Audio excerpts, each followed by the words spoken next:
شروع اللہ کے نام سے جو بڑا مہربان اور نہایت رحم کرنے والا ہے۔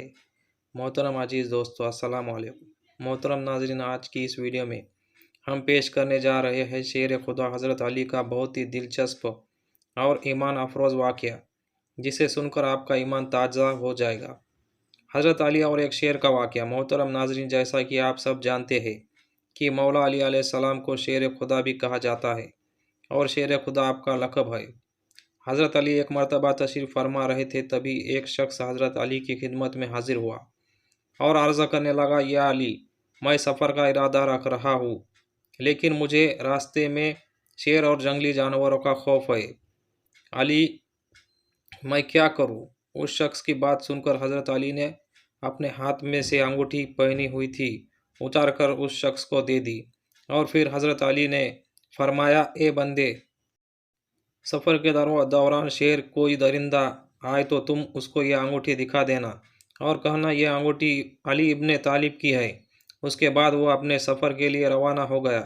جس راستے سے وہ جانے والا تھا اس راستے میں جنگل پڑتا تھا۔ جب جنگل سے وہ گزرتا تو اس کے سامنے اچانک سے بڑا شیر آ گیا۔ جیسے ہی اس نے شیر کو دیکھا تو وہ شخص گھبرا گیا، لیکن پھر اسے حضرت علی کی بات یاد آ گئی۔ اس نے وہ حضرت علی کی انگوٹھی نکالی اور اس انگوٹھی کو شیر کے سامنے رکھ دیا اور کہنے لگا کہ یہ انگوٹھی حضرت علی کی ہے۔ شیر نے جب اس شخص کی بات سنی اور حضرت علی کی اس انگوٹھی کو دیکھا تو اس نے آسمان کی طرف اپنا سر اٹھایا اور زور سے آواز نکالی۔ شیر نے زمین کی طرف دیکھا اور اب منہ کیا، اور پھر اس کے بعد اس نے دوبارہ آواز نکالی۔ پھر اسی طرح مشرق اور مغرب کی طرف منہ کر کے آواز لگائی، اور اس کے بعد وہ شیر پتہ نہیں کیوں بھاگتا ہوا جنگل کے اندر چلا گیا۔ یہ شخص تو اس مبارک انگوٹھی کی کرامت دیکھ کر حیران ہو چکا تھا اور شیر کا معاملہ دیکھ کر بھی حیران ہو چکا تھا۔ آخر یہ کیا ماجرا ہے؟ شیر نے دائیں بائیں اور اوپر نیچے کر کے آواز کیوں لگائی اور وہ انگوٹھی کو دیکھ کر بھاگ کیسے گیا؟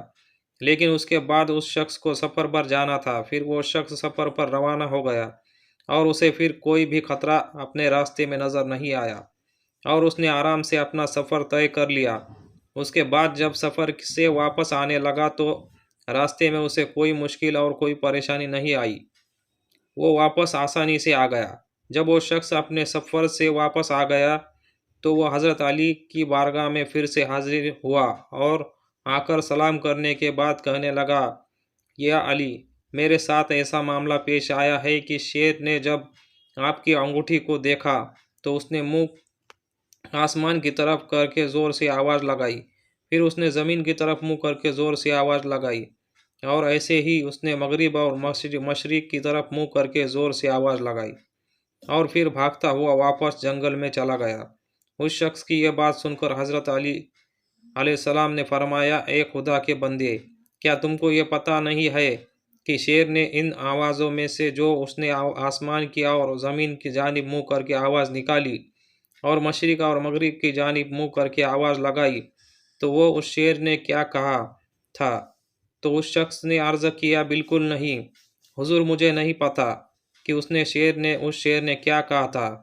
تو حضرت علی علیہ السلام نے ارشاد فرمایا، شیر نے جب آسمان کی طرف اپنا چہرہ کیا تو اس نے یہ کہا تھا کہ قسم ہے اس ذات کی جس نے آسمان کو قائم کیا، اور زمین کی طرف منہ اپنا چہرہ کیا تو اس نے کہا کہ قسم ہے اس ذات کی جس نے اس زمین کو بچھایا، اور جب اس نے مشرق اور مغرب کی طرف منہ کر کے آواز لگائی تو اس نے کہا تھا کہ قسم اس ذات کی جس نے مشرق سے سورج نکالا اور مغرب میں ڈبو دیا، اور ان شیروں میں نہیں رہوں گا۔ میری شکایت حضرت علی علیہ السلام سے کی جائے۔ اللہ اکبر! کیا شان ہے ہمارے مولا علی علیہ السلام کی کہ جنگل کا شیر بھی جس سے لوگ ڈرتے ہیں وہ بھی حضرت علی علیہ السلام کا ادب احترام کرتا ہے۔ اللہ تعالی ہم سب کو حضرت علی سے محبت کرنے کی توفیق عطا فرمائے۔ آمین۔